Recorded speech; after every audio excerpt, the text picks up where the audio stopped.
దర్శి అభ్యర్థులు వీళ్ళే. దర్శి నియోజకవర్గం రాష్ట్రంలోనే ప్రత్యేకత కలిగిన నియోజకవర్గం. ఎందుకంటే ఇక్కడి ప్రజలు తీసుకునే నిర్ణయాలు అనూహ్యంగా ఉంటాయి. ఇక్కడి ప్రజలు వారి యొక్క ఆలోచన విధానాలు చాలా గొప్పగా ఉంటాయి. ఇక్కడి ప్రజలు పార్టీలకు అతీతంగా అభ్యర్థులకు జై కొడతారు. అభ్యర్థి నచ్చితే తాము కోరుకున్నట్లుగా అభ్యర్థి గనక ఉంటే ఎంత పెద్ద పార్టీ అయినా పక్కన పెట్టి వారిని గెలిపించుకున్న చరిత్ర దర్శి గడ్డది. అలాంటి ఈ దర్శి గడ్డ మీద నిలబడి గెలవాలి అంటే డబ్బు ఒక్కటే మార్గమని గత 2 దఫాలుగా నిరూపితమైంది. అప్పటి నుంచి దర్శి గడ్డ కాస్ట్లీ నియోజకవర్గంగా మారింది. మరి ఇలాంటి గడ్డను రాబోయే ఎన్నికల్లో కైవసం చేసుకునేందుకు రాష్ట్రంలోని 2 ప్రధాన పార్టీలైన వైకాపా, టీడీపీ నుంచి దర్శి టికెట్ ఆశించే వాళ్ళు ఎక్కువైపోయారు. ప్రజల్లో ఉత్కంఠత రేకెత్తుతోంది. టికెట్ ఆశావహులు టికెట్ మాకంటే మాకే అని ఫిక్స్ అయిపోయారు. కానీ అధికారికంగా ఏ పార్టీ కూడా మా అభ్యర్థులు వీళ్లే అని ఇంకా ఫిక్స్ చేయకపోవడంతో దర్శి నియోజకవర్గ ప్రజల్లో తీవ్ర ఉత్కంఠత ఉంది. మరి ఈ నేపథ్యంలో అసలు టికెట్ ఎవరికి ఇవ్వాలి, అభ్యర్థిగా ఎవరిని నిల్చోపెట్టాలి అనేది అటు పార్టీలు ఇటు ప్రజలు ఇద్దరూ ఆలోచించే విషయం. అభ్యర్థులు మాత్రం మాకు టికెట్ ఇస్తే మేము ఇది చేస్తాం, మాకు టికెట్ ఇస్తే మేము అది చేస్తాం, ఏదైనా సరే దర్శిని గెలిపించుకుంటాం, మాకు టికెట్ ఇస్తే దర్శిని గెలిపించి మీకు గిఫ్ట్గా ఇస్తామని పార్టీలకు మాటిస్తున్నాయి. కానీ ఇక్కడ గమనించాల్సిన విషయం ఏంటి అంటే టికెట్ ఎవరికి ఇవ్వాలి, ఎవరికి ఇస్తే బాగుంటుందని ఆలోచించే వాళ్ళు ప్రధానంగా ఇద్దరు. ఆ ఇద్దరు ఎవరు అంటే ఒకటి పార్టీ అధిష్టానం, రెండవది నియోజకవర్గ ప్రజలు. ఇది మాత్రం ఖచ్చితంగా టికెట్ ఆశించే వాళ్ళు గుర్తుపెట్టుకోవాల్సిన విషయం. ముఖ్యంగా మీకు టికెట్ కావాలి అంటే మీ టికెట్లు శాసించేది, మీ టికెట్ని నిర్ణయించేది వీళ్ళిద్దరే.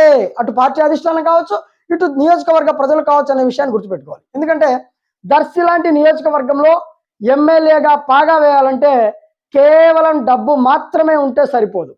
దర్శి కాస్ట్లీ నియోజకవర్గం కాబట్టి దర్శిలో పోటీ చేయాలంటే దాదాపు భారీ స్థాయి బడ్జెట్ ఉన్నటువంటి వ్యక్తి మాత్రమే దర్శిలో అడుగు పెట్టగలడు అనే టాక్ నడుస్తుంది. కాబట్టి ఇక్కడ కేవలం డబ్బు మాత్రమే ఉంటే సరిపోతుంది అనుకుంటే పొరపాటే.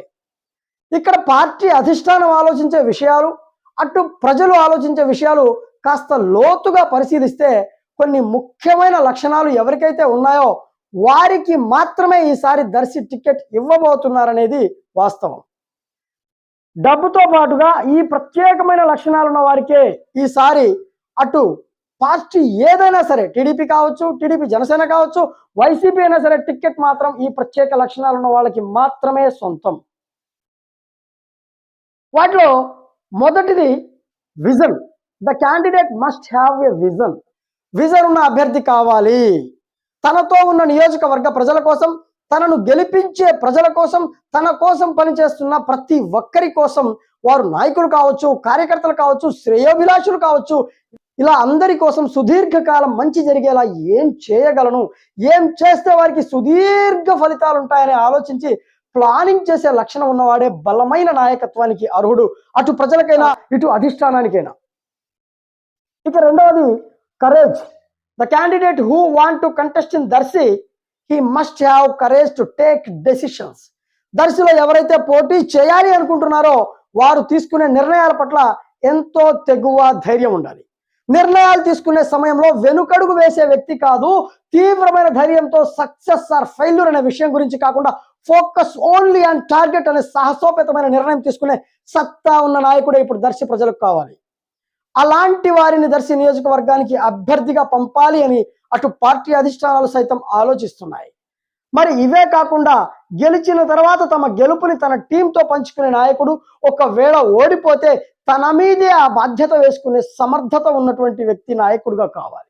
ఎవరు ఇంతవరకు చేయని కొత్త తరహా పబ్లిసిటీ పంథా టెక్నాలజీ ప్రజలకు నిరంతరం మోటివేషన్ ఇస్తూ తమ గెలుపు కోసం బలమైన టాలెంట్ ఉన్న వ్యక్తులను తన ప్రచార టీంలో భాగస్వాములు చేసుకుంటూ డిజిటల్ మీడియా, డిజిటల్ మార్కెటింగ్ ని బాగా వాడుకునే ఆలోచనలు కలిగిన సమర్థవంతమైన అభ్యర్థి కోసం పార్టీలు అన్వేషిస్తున్నాయి. కాబట్టి మొత్తం మీద విజన్ ఉండి కరేజ్తో కూడిన డెసిషన్స్ తీసుకునే వ్యక్తులే దర్శికి అభ్యర్థులుగా రాబోతున్నారు.